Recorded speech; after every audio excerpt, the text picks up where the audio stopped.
энэ өдрийн мэндийг хүргэе.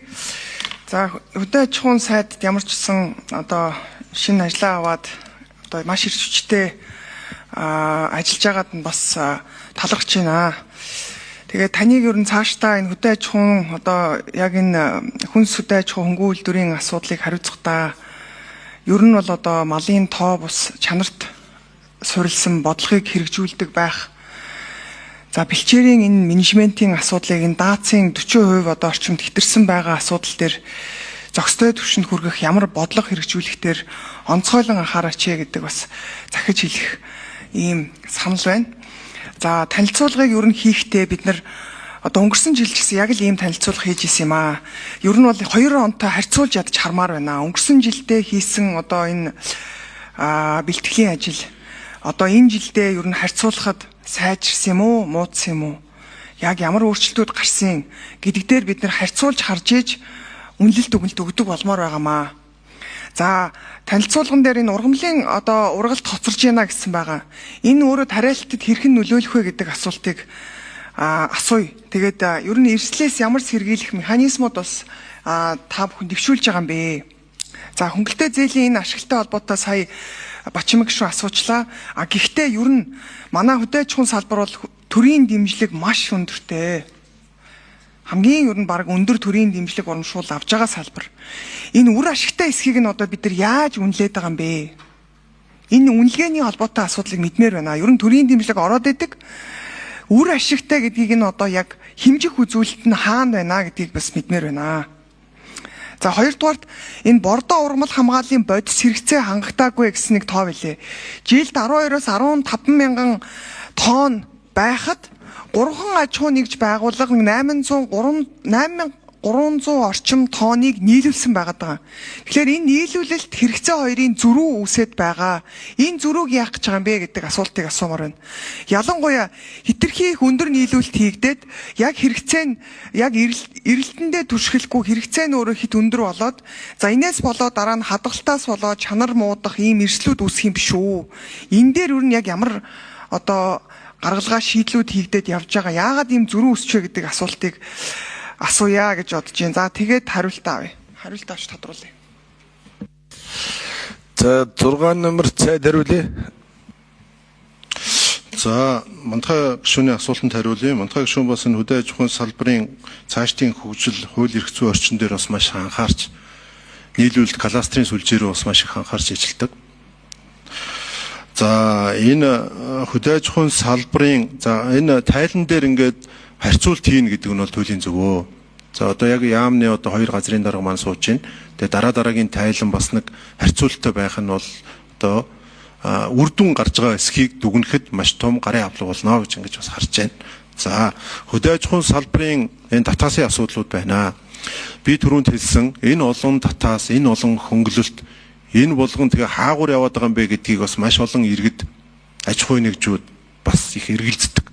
Тийм учраас энэ ер нь төрөөс олгож байгаа энэ хөнгөлт татаас энэ бүх зүйлүүдийг бид ил тод болгоё.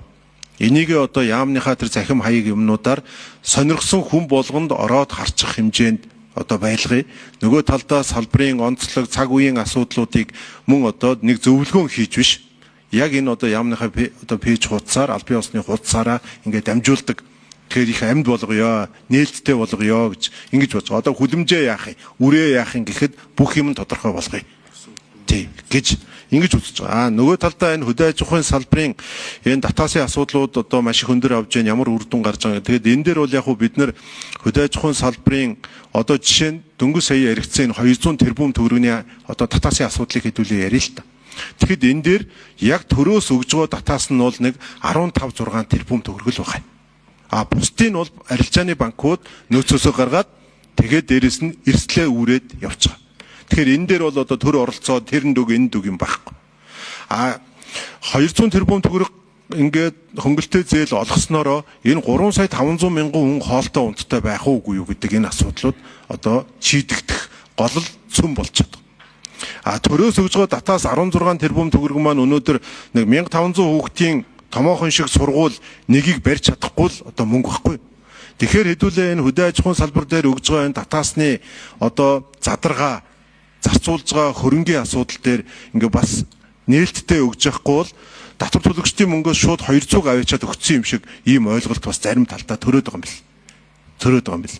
Тэгэхээр арилжааны банкуд бол 80-90 гаруй хувийг нь гаргаж байна. Төрөөс бол нэг сургууль барих хэмжээний мөнгийг гаргаад тэгээд 3 сая 500 мянган хүний одоо гурил, хоол, хүнсний ногоо энэ бүх асуудлыг шийдэж байгаа ийм том одоо зүйлээ гэж энийг ингэж хэлмээр байна.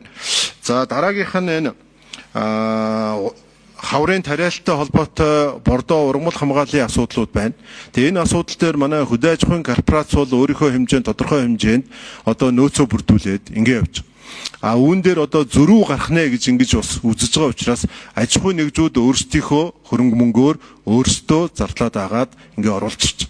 Бордоон дээр бол хуулийн дээр нэг 30 хүртэл хувийн урамшуулал олгоно гэсэн нэг ийм зүйл байт юм билээ. Тэгээ тэр нь бол яг амьдрал дээр 30 хүртэл гэсэн үгнийхээ агуулгаар одоо 3 ч байж болдог, 10 ч байж болдог, 15 ч байдаг ийм зүйл байгаа юм билээ. Тэгэхээр яг хуу тухайн үед одоо тухайн жилдээ төсөв дээр хэдийн хэмжээний мөнгө энэ бордооны урамшуулал тавигдсанаас шалтгаалаад одоо хэдэн хувиар өгөх үү гэдэг нь ингээд шийдэгдэл ингээд явд юм бэл.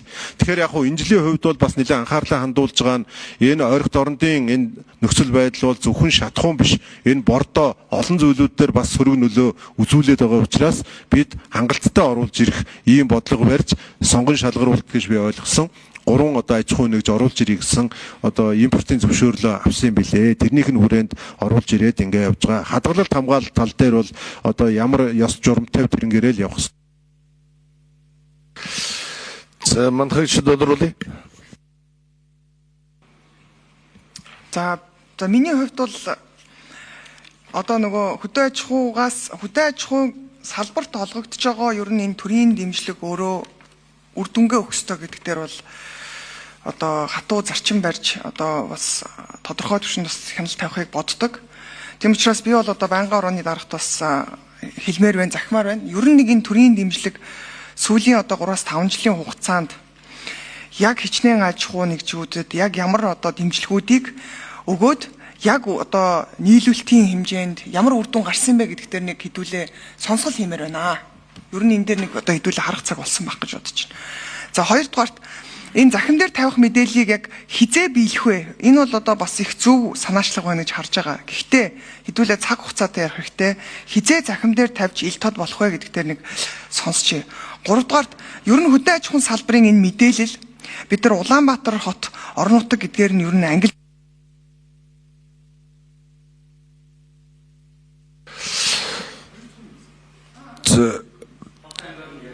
Зургаан намар за матрэш 1 минут.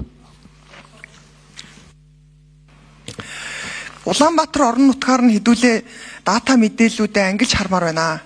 Ер нь энэ Улаанбаатар хотын өсөн нэмэгдэж байгаа хүн амыг бид нар хүнсний хангамжаар яаж хангах юм бэ?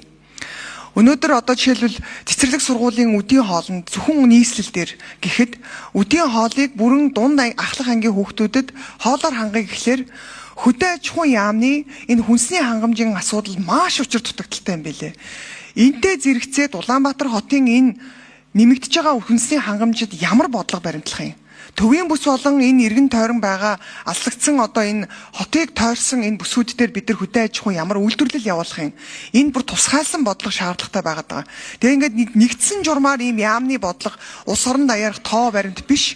Бид нар ер нь энэ Улаанбаатар орон нутаг гэдэг хоёр том өөр ийм одоо сан бодлогын ийм ялгаатай байдлаа гаруулж ийж бид нар ажиллахгүй бол ерөөсөө болохгүй байгаадаа гэдгийг хэлгээд. За 6 номер цай дэрвэлээ.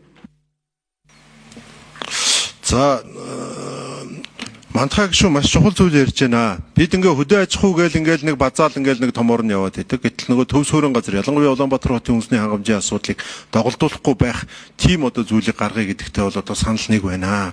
Зөв зүйтэй санал байна гэж ингэж үзэж байна. Сая одоо нийслэлээр хүүхдийн сүү өгнө гэхэд л одоо сүүгээ барах уу барахгүй юу гэл ингээл асуудал үүсэж байгаа. Хоолны махны асуудал, ногооны асуудал гэл олон хүндрэлүүд байгаа учраас энэ дээр яам басан гэдэг хамтраад ажиллахад бол бэлэн байгаа. Нийслэлтэй одоо байнга хороотойгоо.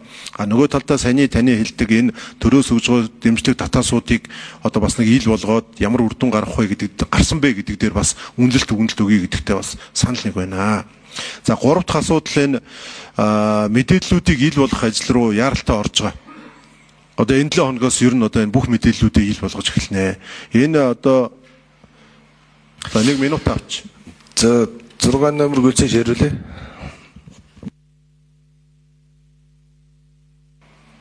Тэ яамны одоо энэ сайт бол зөвхөн одоо юу гэдгийг сайд нь хэдэн зураг хэдэн талаас нь авахулдаг сайт биш ээ. Энэ бол одоо мал эмнэлгийн салбар дээр одоо жишээ нь тарилга туулга юу явах, хизээ явах, ямар тариа тарих гэж байна. Тийм ээ. Одоо хөнгөлт урамшуулахад улаан буудаан яах юм, сүүн яах юм, арьс ширн яах юм, ноос нь яах юм, авуул яаж авах юм. Гэт ингээ бүх зүйлүүдийг одоо мэдээллүүдийг ил болгоно. За энэ сайтуудаар манай энэ одоо газрын дарганаар ажил хариуцсан мэрэгжилтэнгүүд тодорхой самбар гаргаж ирж байгаа. Самбар дээр тоотой, хугацаатай, дүрм журм бүх юмыг ил болгоно. Тийм учраас яамны хэвлэл мэдээллийн одоо энэ системийг яамн дээр одоо бий болгохын төлөө одоо төрийн нарийн бичгийн даргатай одоо үүрэг өгцсөн. Тэгээд энийг бол юу гэдгийг PR гэхээсээ илүүтэйгээр PR гэж харахгүйгээр зөвхөн сайдын зураг гэж харахгүйгээр энэ салбарын мэдээллийг ил болгох ийм том одоо мэдээллийн сувг хэдүүлээ босгоё гэсэн ийм одоо бэлтгэл ажилдаа ороод эхнээсээ хэрэгжиж эхэлж байгаа гэж ингэ. Тус. Та хоёр удаа тодруулчихлаа шүү дээ. За Гомбын Ганбаатар гишүүнээс